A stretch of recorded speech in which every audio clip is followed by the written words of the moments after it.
Well, forget getting tough on Russia. Our next guest says President Biden is giving Russia and Vladimir Putin a big gift, and drivers are paying the price.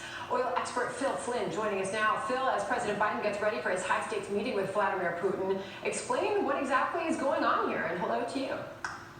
Hey, hello, Sandra. It's great to be on with you again. Hey, basically what we're seeing here is that the U.S. is retreating from the energy stage, and Russia is filling that void.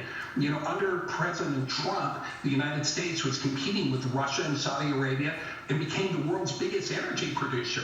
And that put a lot of pressure on the old foes in the OPEC cartel and our foes in Russia. Now, since President Biden's been in office, we've seen U.S. energy production fall. We've seen drilling moratoriums. We've been killing pipelines.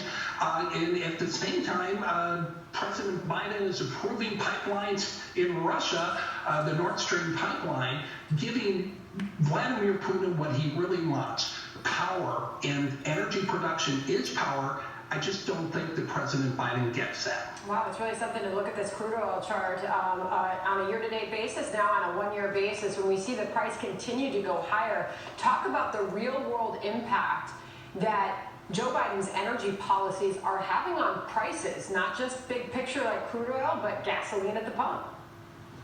What's happening is that he is causing prices to go higher because he's telling people, don't invest in oil. And that's one of the things that we're seeing. We're seeing one of the biggest pullbacks in energy investments in history. People are not planning for oil tomorrow because President Biden says we're going to be off oil in 30 years.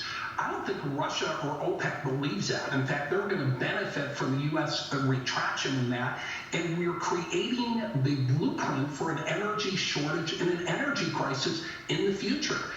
President Biden hasn't thought this thing out. I think a more smooth transition off of fossil fuels would have been a lot smarter. But to tell everybody to stop investing in oil, that's going to mean that we're going to see shortages and hurt the economy. Real quick, Phil, and just some background here. You and I go back to trading floor days in Chicago, and you used to watch for geopolitical risk in the commodities markets, right? It was an everyday concern for any trader that was involved in those markets.